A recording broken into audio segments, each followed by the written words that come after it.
Franchement, cette série devrait être déclarée patrimoine mondial du suspense et du mensonge organisé.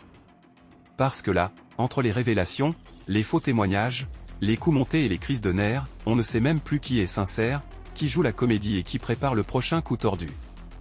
Accrochez-vous, parce que cet épisode, c'est du lourd. L'épisode commence avec Veronica qui avoue à Alberto qu'elle est Gabriela et qu'elle sait que c'est lui qui a fait exploser la mine et qui a failli la tuer. Mais, coup de théâtre, elle lui dit de ne pas s'inquiéter car elle n'est pas venue se venger de lui. Cependant, elle insiste, elle a besoin qu'il s'en remette très vite car il n'y a que lui qui peut l'aider à sauver Max. Finalement, Alberto finit par lui confirmer que c'est Antonia qui a demandé qu'on l'attaque comme ça. Pendant ce temps, de son côté, Antonia paie une cape aux clés pour faire un faux témoignage contre Max. Et comme si ça ne suffisait pas, Ruyo retrouve les bijoux qu'il a mis dans le coffre-fort chez Lucecita. Enragé, il devient furieux et lui demande des explications. En parallèle, à l'hôpital, Veronica fait comprendre à Alberto que le seul moyen pour lui de se faire pardonner, c'est de se rétablir et de l'aider à faire sortir Max de la prison. Alberto, après réflexion, accepte l'accord. Mais ailleurs, la tension monte, Ruyo, aveuglé par la colère, frappe Lucecita, pensant que c'est elle qui a ouvert le coffre-fort. De son côté, Alondro continue obstinément de rejeter Irène malgré les recommandations du docteur. Pendant ce temps, Veronica rend visite spécialement à Ricardo pour lui dire qu'Alberto a avoué que ce n'est pas Max qui l'a attaqué, et elle lui propose d'aller prendre la déposition d'Alberto à l'hôpital. Mais avant qu'il n'arrive, catastrophe, Antonia, toujours aussi machiavélique, se fait passer pour une infirmière et asphyxie elle-même Alberto qui était en train de se remettre. Au moment où Veronica et Ricardo arrivent, ils trouvent Alberto dans un état de crise.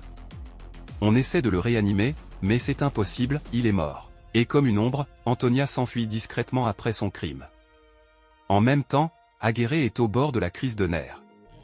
Lucho, lui, s'en réjouit ouvertement, pendant que Gaston, plus humain, compatit pour elle. Veronica, désespérée, rentre à la maison parce qu'Alberto n'a pas pu faire la déclaration avant de mourir. Mais Lucho, toujours calculateur, la réconforte en lui disant qu'elle devrait plutôt s'en réjouir, parce que c'est un des loups qui tombe. Cependant, Antonia n'est pas tranquille non plus. Après ce qui s'est passé à l'hôpital, elle se montre nerveuse. On dirait même qu'elle aimait un peu Alberto. Le lendemain, les nouvelles se répandent rapidement. Les gens apprennent un à un la mort d'Alberto. Alejandro, de son côté, l'apprend par Ricardo.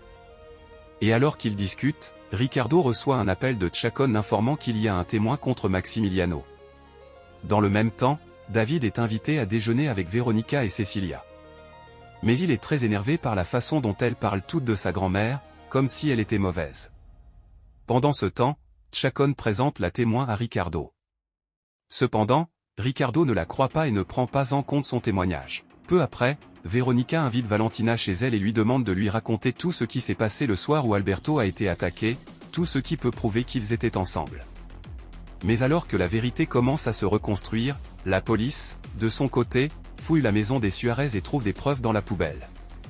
Bien sûr, c'est encore un coup monté par Antonia et son homme de main. Et pour couronner le tout, l'épisode se termine sur une note explosive, Veronica apprend qu'il y a un témoin qui assure avoir vu Max attaquer Alberto.